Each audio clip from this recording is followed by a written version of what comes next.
In Springfield, they're eating the dogs, the people that came in. They're eating the cats. They're eating the pets of the people that live there. Cette envolée de Donald Trump lors du débat avec Kamala Harris le 10 septembre a beaucoup fait réagir. Avec cette phrase, Donald Trump s'attaque, encore une fois, aux immigrés. Mais dans ce cas précis, il s'en prend à la communauté haïtienne qui subit depuis plus de 200 ans un fort racisme aux États-Unis. Bon, recommençons depuis le début. La veille du débat, J.D. Vance, le colistier de Donald Trump, écrit sur X « Il y a des mois, j'ai abordé la question des immigrés haïtiens clandestins qui épuisent les services sociaux et provoquent globalement le chaos dans tout Springfield, dans l'Ohio. Des signalements montrent maintenant que les animaux d'habitants sont enlevés et mangés par des gens qui ne devraient pas être dans ce pays. Que fait le responsable chargé des frontières ? Mais cette affirmation est fausse, explique le média américain Vox. Springfield, c'est une petite ville de l'Ohio, juste là. Elle comptait 58 000 habitants en 2020 et a depuis accueilli environ 15 000 Haïtiens attirés par la création de milliers d'emplois dans la région. Ils ont fui la situation sécuritaire et économique catastrophique de leur pays. La très grande majorité d'entre eux sont en situation régulière. Et surtout, selon les autorités locales, il n'existe aucun signalement crédible que des animaux domestiques aient été enlevés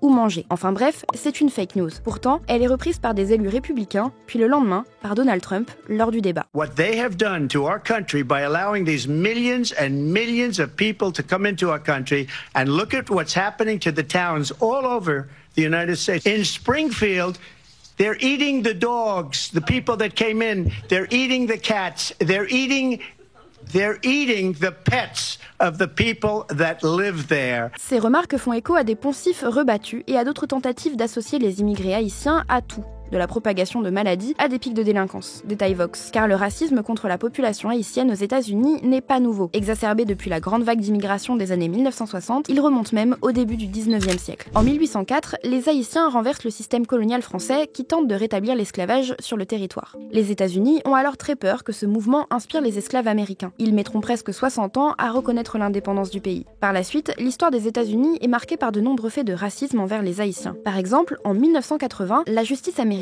condamne le gouvernement fédéral pour racisme manifeste de ses politiques migratoires, rappelle Vox, à cause, entre autres, des refus arbitraires de demandes d'asile. Malgré tout, les discriminations se poursuivent. Les années suivantes, à une période où les États-Unis ont accueilli simultanément un afflux d'immigrés cubains et haïtiens, ces derniers risquaient bien plus de rester en détention que leurs homologues cubains, retrace Vox. À cette époque, on associe également les Haïtiens à l'épidémie de sida. Dans les années 1990, l'idée qu'ils puissent transmettre le VIH conduit les États-Unis à placer les demandeurs d'asile haïtiens dans un centre de rétention sur leur base militaire de Guantanamo. Enfin, lors de la pandémie de Covid-19, les Haïtiens ont été l'un des groupes les plus nombreux à être refoulés à la frontière avec le Mexique, sous prétexte de menaces pour la santé publique, pointe le site américain. Aujourd'hui, les républicains s'attaquent à la communauté haïtienne à des fins électorales. Et la raison est simple. Selon un sondage Gallup, pour la première fois depuis 20 ans, une majorité d'Américains dit vouloir une baisse de l'immigration, rapporte Vox. Il est donc dans l'intérêt de Donald Trump d'attaquer la politique migratoire de Joe Biden et Kamala Harris depuis 2020 et de faire des sorties racistes en direct à la télévision. Il s'ensuit que plus les électeurs auront l'immigration en tête le jour du scrutin, mieux Trump et Vance seront positionnés, conclut le site américain.